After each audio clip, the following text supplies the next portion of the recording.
Good Monday morning, everybody. I'm Andy Vitale, host of My Fight or War, and I am so glad to be home. Um, it's been a pretty eventful few days. I've been trying to keep updated as much as possible, um, but I am home, and I tell you what, nothing is routine with me. It doesn't matter what it is. If it's a simple walk in the park, going grocery shopping, working out at the gym, you could expect the unexpected with me. And I guess it's a gift because with I just to give a recap on what has been going on since Friday. I have had an increase in some pain over the last week or so, and found out that the cage that was put in my back on April 11th somehow pulled out of my back by 50%. So the pain that I was feeling, which I thought was pain from the surgery and part of healing, was actually the cage pulling out even more, and didn't feel real good. So I put up with it, thinking it'll be okay. Um, I did talk. Obviously, my doctor saw the X-ray and notified me. Obviously, called me, and she's like, "Are you? How's your pain level?" And I'm like, "Doc, I've been in pain my whole freaking life with all my injuries and surgeries." And I said, "It hurts." And he goes, "Well, we have a problem." And that's when he informed me about the move in the cage. Um, After that, we waited another week, I think it was. He wanted to do a follow up to see if the cage was still moving, and it didn't. So, what we were hoping is, even though it did move, that we were in a position where it was still in a position in my spine where it was going to be okay to still continue with the healing process and still move forward, because besides the pain, I was still able to work out, do all the things. And, and I know some people are going to say, "Oh, you did too much too fast." And no, I did. I told Dr. Taliaferro that, I actually said, "You're hey, Ty, how you doing?" And man, it's great to see you. And thank you for your thoughts and prayers, man. I love you, honey. Um, I told him, I go, "You're the only surgeon that I listen to." In April, I tore my tricep tendon in half and had it repaired with two anchors and reattached. And 2 months later, tore it again. Had three anchors put in. I had my right shoulder replaced and all that. And they tell you 4 to 6 to 8 weeks. And I've never been one to slough off, whatever. I've never been one to just not push myself. And unfortunately, I can be my own worst enemy at times and push too hard. And unfortunately, I got to remember that I'm not as young as I used to be. And but up here, that's hard to do. When you're born with that mentality to push through pain, do what you got to do. That's who we are. And just because you change your age number doesn't change this. Doesn't change your heart. Doesn't change your drive. We still are the same people. We're just older, but it doesn't mean our beliefs and our deals have changed. So, we got to remember that, when people say, "Oh, you're getting older." Yeah, we are getting older. We just have to modify things. So that kind of pisses me off a little bit when I hear, "Oh, you're doing too much. You're doing it." It's like, I've been doing this my whole life.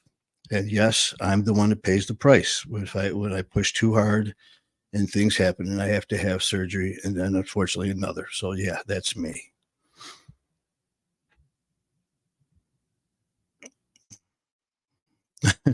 I see, Ty. That's just it, man. We push ourselves because we can, and we're not. Like I said with Dr. Taliaferro, he said a lot of his patients, he's got to light a fire under their ass, and he has a few that he's got to pull those reins back. And I'm one of those few. But as I said, I did not do one thing that I wasn't supposed to do at all. He gave me the exercises and the limits of physical activity that I could do, and I did it. I did it to the fullest extent, and I pushed it as hard as I could within my limits that I was told to up to that point, and I stopped. And it progressed greatly. And hey, brother, swag's on the house. I hope you're feeling better, brother. Worried about you, sending you lots of thoughts and happy, positive thoughts and prayers. And talk about warriors. Look what we got here: Ty and Swag. Doesn't get any tougher, man. So thoughts and prayers to you, brother. Anything I can do to help, man, give a shout. But you know what? Everyone's different. I would never tell someone to do something I never tell someone to do something that I can't do. I did that as a trainer. When I was training people in the gym, they're like, well, you can't do this. Yeah, you can do anything you want. If you can't do a certain exercise a certain way, you know what? We'll modify it a different way and we can do it. So yes, you can. That word can't just pisses me off. Can't, won't, what do you mean you can't? Yes, you can. Those negative words get in your head, man, and it just sets you back. Our words could be our best friend or our own worst nightmare. Hey, Mel. Hey, man. Great to see you, honey. I got your message, and I'm so happy for you, man. I'm glad that, this is about you and, you got things rolling. So that's awesome, man. I really look forward to talking to you. So very happy for you, Mel. But, oh, that's right. I'm supposed to give an update on my back. So anyways, my leg, I had severe pain shooting in my spine. Sorry for picking my nose and wiping it on the mic. And it was just one of those things where the pain started getting very severe in my back last week. Started last Monday, it started just increasing. Tuesday, I went to work, moving Harleys around. And, Wednesday, it was even worse. Thursday, and people noticed. I'm good, man. Thursday, it started to get a little numb going down my leg. That's when I got worried. I called into work on Friday, and I don't do that. I tore my tendon at 6 a.m. at the gym in half. Well, it's 95% torn. I was at work at 9 a.m. and I worked all week with a torn tricep tendon. So I don't miss work. But this was to the point where I couldn't.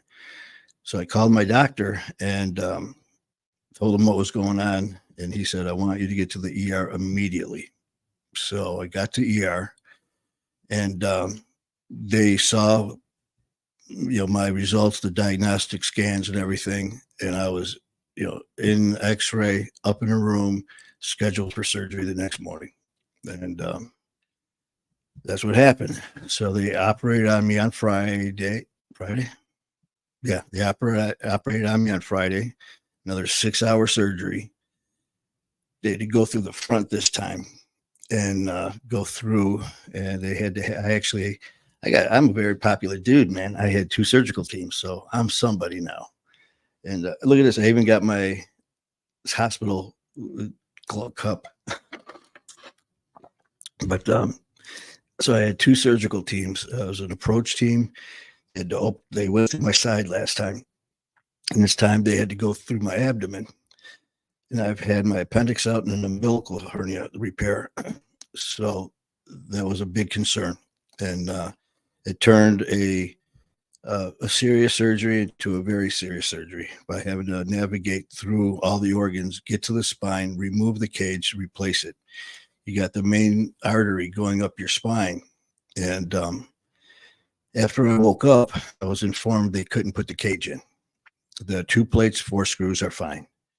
What they had to do is take a cadaver bone from my hip. It's what they've done since the beginning. This is what the process was. And of course, as time goes by, people, well, this is better. This is better. Well, the process before was just as fine, doing just as fine, doing the same results. But of course, with progress, you've got to change things to make it better. Well, as we've seen with doing that, sometimes changing what's not broken doesn't work. And so that was the case here. they put the cage in, and when they got it out, they went to put another cage in, and because of the shape and everything of the cage, they weren't able to. So they went old school on my ass, the OG. So they put this cadaver. They were able to wiggle through, but they had to go through a different angle because they couldn't get past that main vein or artery going by my spine. And after I woke up, they said it was basically a life or death situation, because if they would have done anything to that artery, it could have bled out right there. Thankfully, I was happy they made that decision, and they were able to get the cadaver bone into my back. Woke up Saturday morning, and of course, having your gut split open, it was very painful, especially getting up. But I did it. I got up, I started walking, and everything was going well. I got up, walked around the room, got up and down the hall, got up, went up and down the stairs, doing good. And it was about, I can't remember, around noon or so. I just went to sit down. That's it. I went to the bathroom, came back to sit down. As soon as I sat down, I felt like stab and like a pull in my abdomen, and went right down into the groin, and it was intense. And I yelled. I was like, "What the fuck?" I was like, "Oh man!" Went right down. And I was just sitting, man.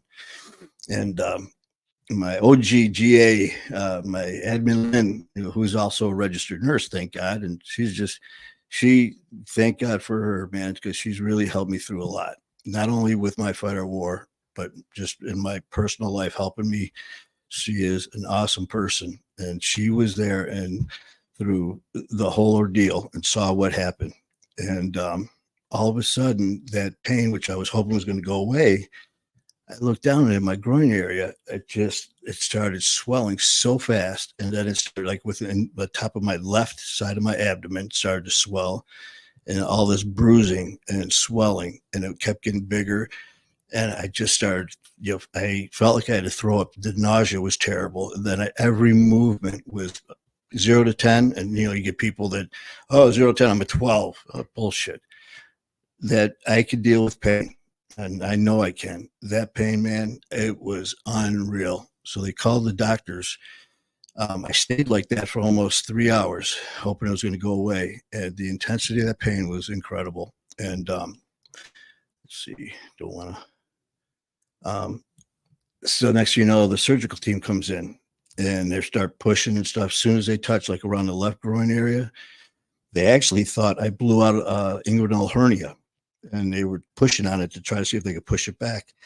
Just that touch I was through the roof, man. And then the surgeons from the abdomen came in, and he's feeling around my left side of my abdomen where he noticed a lot of bruising, and he's pushing, and he's found a spot, and he stopped. And he pushed down, and man, it was like same thing. So next thing you know, their tests are running, and all of a sudden he says to me, "This is not good." He said, "This is not normal." He goes, "We're doing a CAT scan." He goes, "Or we may go right to the OR, because there's obviously what they would have is some type of bleed going on in my abdomen. There was something going on causing all that swelling and all that pain and discolor." And he said, "This is a, very serious situation." So they ended up doing x-ray in my room, ended up taking me down to CT scan. And it was probably, I don't know, 4 a.m. sometime. The docs came in and said I had an abdominal bleed. And it was going from my left side of my abdomen, bleeding through, going into my groin with gravity. Everything goes down. And it went through the left side into my groin, which made it mimic a inguinal hernia. Well, they had to monitor it, and they said that it wasn't getting any worse, thank God. So I got very lucky that the bleed stopped on its own, because he said with what was going on, he said, that it's another, he said this could have been it. You could have punched your ticket right there with that bleed going on. And he said that stab that you felt was the tissue in your stomach separating and starting to bleed in your abdomen. So that was enjoyable. It was so much fun. Then I had this wonderful doctor I had everyone there. What I always say, when someone does something good, tell them, recognize what they've done. Let other people know what they've done, because we're so quick to jump on people when they do something wrong, man. We got no problem, getting in their face, telling everyone what a piece of shit someone is. You know what? Deservingly so. You're a piece of shit. That shit in my past, that was daily, and I deserved it. But with the team that I had there, nurses, transporters, everyone, they were so amazing. But when this call went on, and they were thinking that I was going right to the OR because of this bleed, that was basically life or death situation. If it kept going, they had one of the surgical teams for the spinal part of the team come in. And needless to say, he was in and out in less than 5 minutes, started pushing around a little bit. And with a very little smart ass Doogie Howser look, told me, "Oh, it's just gas." And, just, and I said something about the, with the hernia. And he's like, "Oh, that's a whole nother can of words. I'm a bone doctor," and all that. If I wasn't in the pain that I was in, I wanted to get out of that bed and go back to the old Manny, the old gunner, just for a few minutes. That's how much he pissed me off. When you're in this field, I've been in the medical field for a long time before going with the police department and working as an EMT. I've been there, just like with all of us in, my fight or war dealing with addiction. I'm here. I'm with you guys. I'm one of you. So I was in that field, and the way you treat people, man, when they're hurting, my biggest thing was, how would you feel if this was your relative, if this was your brother, your dad, your cousin, your son laying there, and some piece of shit like you came in and did that? So that's my little rant. Now let's get that out of the way. Definitely not going to say any names, but if I do see his little candy ass again after I'm healed, I might have to say hello. Just kidding. Maybe. But other than that, the good news was the bleed stopped. And the blood that's still in there is going to dissipate. Unfortunately, it's going to take time. And the swelling for the left groin area is still there. That's going to take time. So they said, it could take up to 2 weeks before this dissipates. So that's where we're at. But I'm home, and I just thank each and every one of you so much, man, for your kind words, your support and love and motivation. When I was laying there and started seeing those posts come in, we say all the time about, reaching out and letting people know, that we're here. That's why My Fight or War, that's why we're here. That's why all the other amazing families, with Scar Nation, Blacklist Podcast, Sober's Cool, Hard Knocks, Sober Patrol, Ian Beck, the list goes on and on. David Riggins. That's why we're here. Swag. That's why we're here to do that. And it's not just bullshit talk. Those words, hit home. They connect when you need it. That's why we do it. You reach out for help. And hey, I ain't too proud to ask for help, man. I put that post out there because I was scared, man, when I knew what was going to happen. And prayers and faith is what you have to have. And if you don't have that, God bless you, man. You're going to be in for a rough road. And I'm not saying believe in what I believe in, but all I'm saying is whatever your faith is, hold on to it strong, because it'll keep you alive. And after all of the shit that I've gone through, with complete organ failure, being told I'm going to be dead in less than 6 weeks, involved in a shooting right in the face, have a plate under my eye, stabbed in the eye, sepsis, all these, it's the faith of above that got me through this, because about 4 of those situations, and there's more, I should not be here, but I am. So I don't take that lightly. And I never would tell someone to believe in something that I believe in. And that's the only way.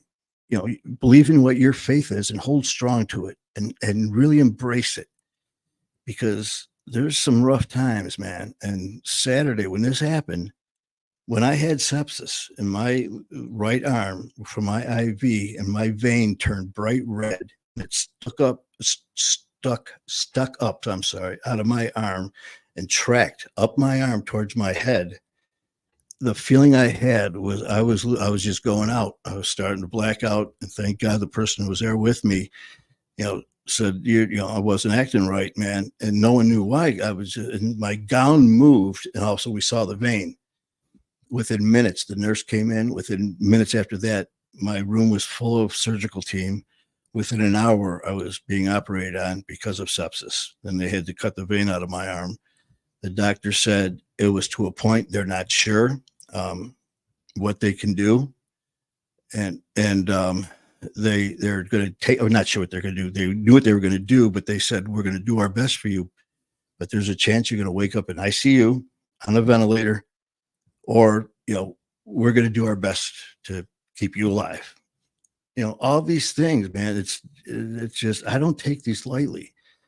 So when I say I'm blessed, man, we all are, and I'm no better than anybody. But I just, with these feelings that I get, I really want to give, just share with all of you if it helps in any way, because I know I've been blessed. In this last surgery, man, when I was laying there and I could physically see the change going on in my abdomen, and then it got hot as can be. And like I said, Lynn, and my OG, man, she, being a nurse, she's been a nurse for a long time. She saw this, and the look on her face, I knew it was bad. Then I started to get that same feeling again where I was starting to get very delirious. And when you have an abdominal bleed, that's what happens. You just slowly fade away. If it's not caught in time, you die. And I remember looking over, and Lynn is as tough as they come, boy. She's I call her my OGGA. She's my original gangster guardian angel, boy. And I looked and I saw tears coming down, and she didn't know I saw. But afterwards, this is a very seasoned nurse, and said after talking with the doctors or what they told her, what they said, and what she saw, basically thought that she was watching me die right there. And that's a very scary thing. But I'm here, and I refuse. I will never give up a fight, and I will never step down from a challenge. And our biggest thing is we just have to believe in ourselves, even when things get to the point and we start to doubt ourselves that we can't do something. That's okay. We can all have hesitation. We can all doubt ourselves, but to not believe in yourself is another story, because we can do anything. There's nothing we can't do. And I know that sounds like bullshit, but it's true. The only way you can't do something is if you don't do it, or if you fail, or if you quit. That's the only way you'll fail. So please, no matter what anyone says, no matter what anyone thinks, we are here for a purpose, and it's to be the best people that we could fucking be, to push through anything that's thrown at us. Any obstacle in our way, man, it's just an obstacle, man. We go right through it. Any challenge that's thrown at us, we accept it and we beat it. That's what we do. And, your kind words, boy, I tell you, it got me through a very scary time. So I thank you all so much, and love you. So what do we got going here? Rebecca. Thank you from memory.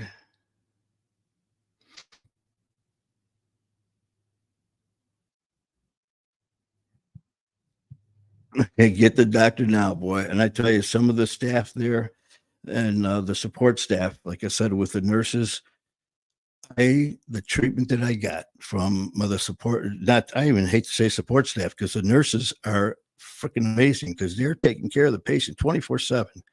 The doctor comes in to save the day. Well, thank God. But the nurses, and the thing is too, man, like I said, I've been in this field, working ER, working, psych ward and all that, working with these nurses. You got 10 or maybe 8 patients.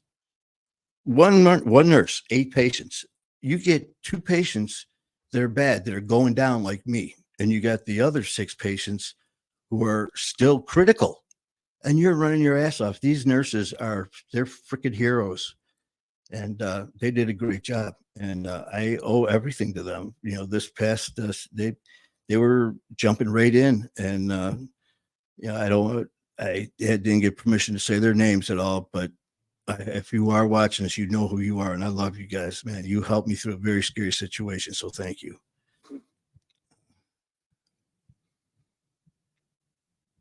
Rebecca, thank you so much. And the same goes for you, and same goes for Ty and for Swag.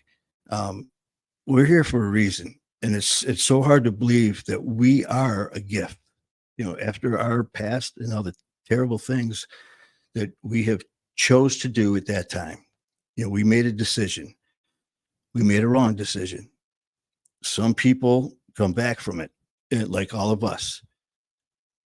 As we know, there's always not the success story, and unfortunately, some of our brothers and sisters don't make it, and that's another reason that oh, that's another reason that I love doing this is to be a voice for them.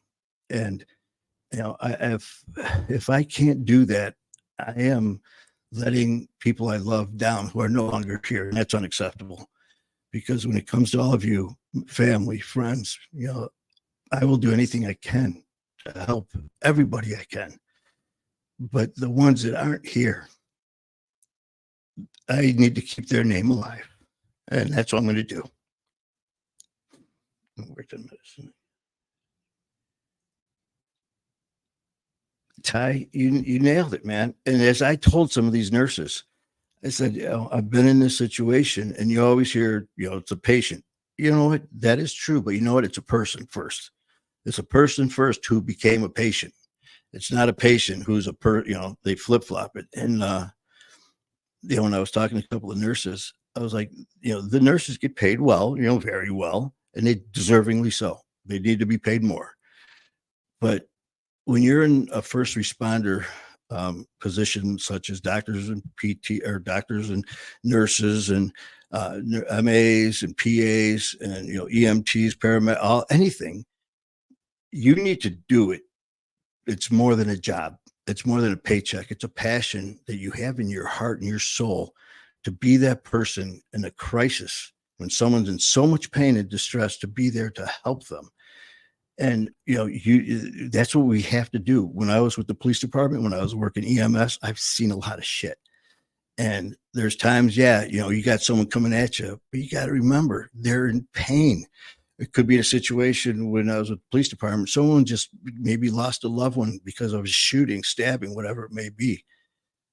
You know, it's emotions. You have to deal through that and look at the big picture.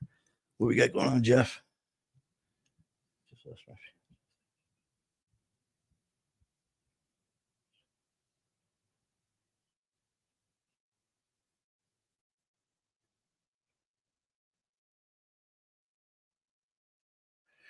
Man, Jeff, I am so sorry. I am so sorry, brother. You know, there's a lot that I could sit here and say. There's a lot that all of us could sit here and say to try to come up with words to help console you. And there aren't none. I'm sorry, but there are none. And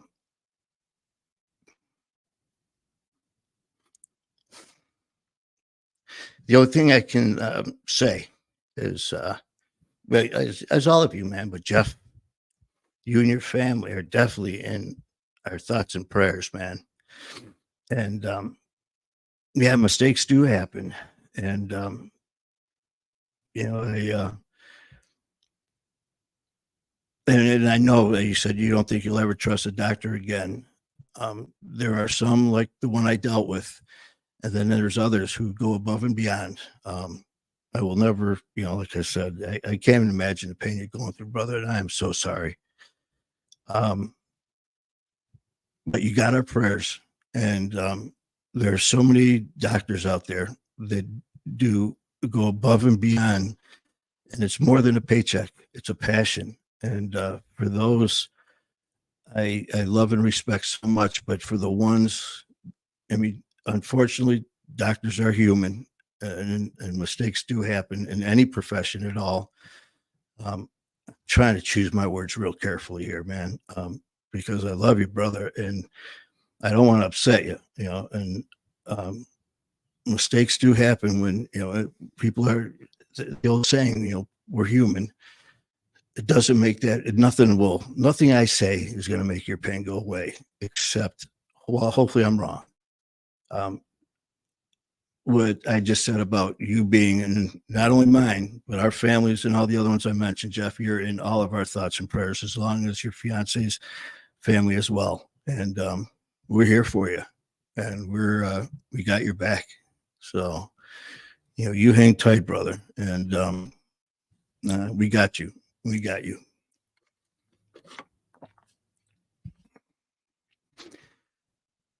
Well, this was, a very, yeah, I'm glad I came on. Um, you're welcome, brother. You're welcome. And you reach out to us. The one thing I had people say about what I'm doing with My Fighter War is, well, yeah, it's just social media. You're just talking to a monitor. Yeah, you're talking to people though. And they're like, but you're not in person with physical contact. Well, you know what? Some people don't want that. Some people feel uncomfortable with that. Some people, that makes it worse. And some of them are meetings, and I'm not downgrading anyone, man. These meetings sometimes are certain days, certain times. You know what? We're here 24/7. So we are an extension. So you need anything, man, you got My Fighter War. I'm not sure if you're on other, for Messenger. You want to message me, man? You message me anytime. I don't care what time it is. I get calls from people all throughout the night, because we're in different countries, from Ireland to the Philippines. I'm getting messages. So, Jeff, you need anything, you reach out. Ty, thank you so much, man, for your prayers and all that. And,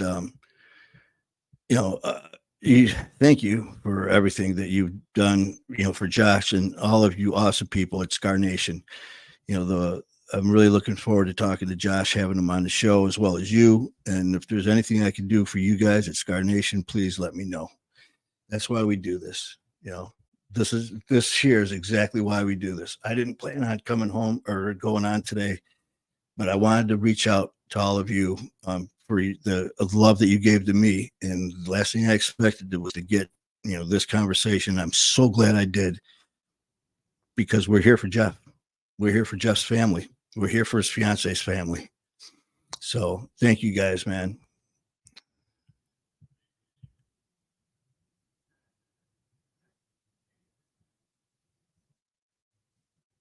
Jeff, we're all individuals, man. And it doesn't matter what it is, above and beyond, above and beyond. And the only thing that matters is we're all people. We all have emotions, and every one of us deal with them a little bit differently. So, like I said, man, you just hold tight to your faith and the amazing memories of your fiance and the love that she's in your heart, and we'll always be with you, and we are here with you. So please remember that. I will definitely do that, Ty. This old belly's a little sore, so I think I'm going to be cutting this short in a little bit, and I'm going to do just a little bit of walk-in and sit down and watch some TV with my wonder dog Susie. So, anyways, man, Ty, thank you, and Jeff and everyone else, Swag. You're welcome, brother. And I meant what I said. You hit me up on Messenger. You want to chit chat, and I don't care what time it is, especially now being off work. I'm up because every time I roll over and move, it's like, bah, get my little, my boo boo sound. So praying for you, brother. We'll get through this. And all right. Well, this was very nice, man. I really love talking to you guys today, and I'm off for, I don't know when they're going to let me go back to work this time, because I was bartering and negotiating back and forth, because it was supposed to be 4 to 6 weeks, 6 to 8 weeks, and then I follow with, well, how about this? And he's like, you know what, man? He goes, I heard about you from Dr. Rill and Brent about you. And, here the docs come in and they're like, okay, Manny, well, we need to do this, this, and this, and we need to have you off work and do this. And I responded with, well, how about I don't do that? And I go to work, but I do these activities to slowly increase to this point. And they're just, it's just every time they see me, as soon as they walk in the door, it's this. Just like, so, anyways, man, Jeff, you hold tight, brother. You hold, be strong and just know you are not alone. And for everyone else, thank you so much for being part of this. And you're going to see me a lot in the next week because I got nothing else to do except for walk, sit to stand, walk, and watch TV. So thanks again for everything. I love you guys. And Jeff, love you, brother. And just remember, never lose faith. You will never fail as long as you never quit. And keep fighting the good fight. I love you guys.